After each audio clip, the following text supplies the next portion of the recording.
नगर में जो एमओयू हुए हैं उनके सभी एमओयू करने वाले लोगों को और उससे जुड़े हुए उस उद्योग व्यापार के क्षेत्र के लोगों को सबको मैंने आमंत्रित किया था। आप सबको जान करके आनंद होगा कि सबसे हमने एक एक क्षेत्र में जैसे कुल 16 क्षेत्र बनते हैं। अगर सिद्धार्थ नगर की बात किया जाए तो हाउसिंग डिपार्टमेंट, पशुपालन, सहकारिता, चिकित्सा शिक्षा, पर्यटन, तकनीकी शिक्षा, स्वास्थ्य विभाग, आईटी और इलेक्ट्रॉनिक, उद्यान, उच्च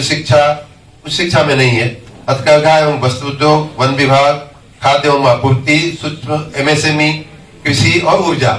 ऐसे 15 क्षेत्रों में जो सारे एमओयू हुए हैं उन सबको हमने बुला करके हमने उनको भी समझाया कि देखिए आपको अपनी समस्याएं पहली बात तो खुद उसको उसको सोचना पड़ेगा। उसके बाद हमने विभाग को कहा है, प्रशासन को कहा है, जिला प्रशासन को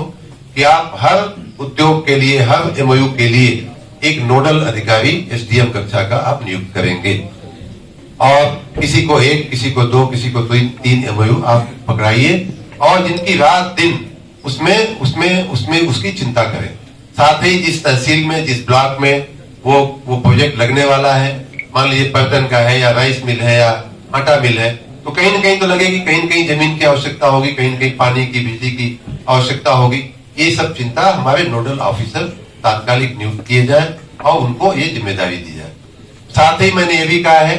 कि सारे 141 प्रोजेक्ट में 10,000 करोड़ के निवेश, और किसी ने ये भी बताया कि रोज 1-2 नए भी आ रहे हैं, तो हो सकता है बढ़कर के 150 हो जाए, हो सकता है बढ़कर के 200 हो जाए। उनकी मॉनिटरिंग एक मानव मस्तिष्क के बस का काम नहीं है, बल्कि कंप्यूटराइज एक इंफॉर्मेशन मैनेजमेंट सिस्टम बनाइए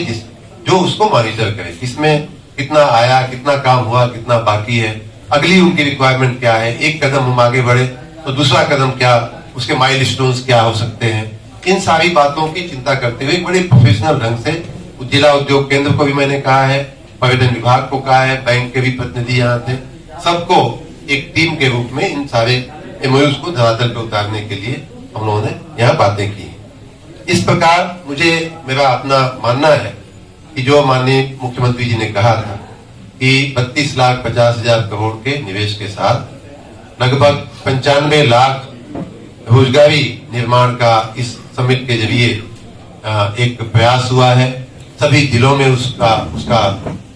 फल मिलने वाला है, सभी जिलों में उसके संबंधित एमओयू हुए हैं या जो राज्य स्तर पे भी हुए हैं, वो कहीं न कहीं तो किसी न किसी जिले में ही वो प्रोजेक्ट लगने वाला है, चाहे वो पर्यटन का हो, चाहे सोलर का हो, कहीं न कहीं तो किसी जिले में 75 जिलों में से ही वो जाने वाला है कहीं न कहीं। तो जिले की मशीनरी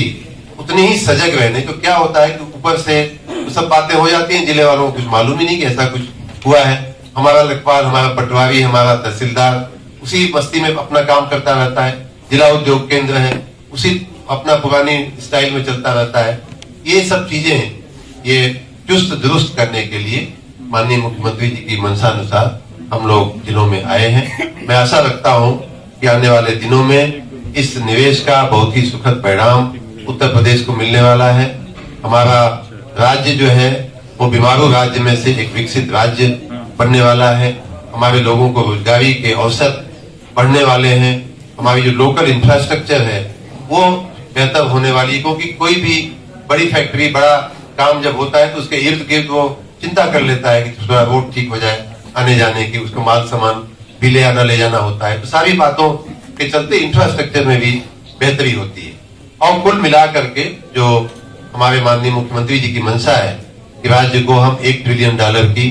इकोनॉमी बनावे, उस दिशा में ये निवेश बहुत ही कारगर सिद्ध होगा।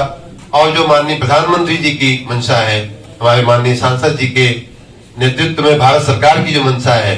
कि हम देश को $5 ट्रिलियन की इकोनॉमी जल्दी से जल्दी बनावें और आने वाले 25 सालों में हम विकसित राष्ट्र के रूप में उभर करके, जब हम 100 साल आजादी का पूर्ण करें तो 100 साल में हम विकसित राष्ट्र के रूप में उभर करके आवे। उस सारी